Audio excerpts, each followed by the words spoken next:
Bakit kaya may mga tao talaga na hindi natutuwa sa success ng kapwa nila? Maria Hugo Terra. Masakit para sa kanila ang makitang umangat ka sa buhay. Bakit ba? Dapat matuwa ka sa success ng kapwa mo. Dahil dito sa mundo, napakahirap mabuhay.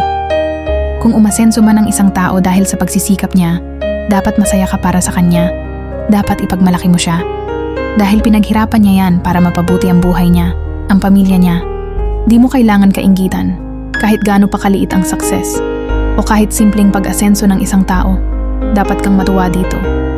Bakit? Maria Hugo Terra. Dahil mas matutuwa sa iyo ang Diyos. Kung masaya ka sa tagumpay ng kapwa mo, hindi ang kainggitan nito. Dahil baka sa ngayon sila pa. Pero sa susunod ikaw naman, ganun lang. Maging masaya tayo sa tagumpay ng iba, upang sa ganun magiging masaya din tayo sa buhay natin. Gawin natin silang inspirasyon, at ibibless tayo ng Panginoon. Aangat din tayo sa tamang panahon.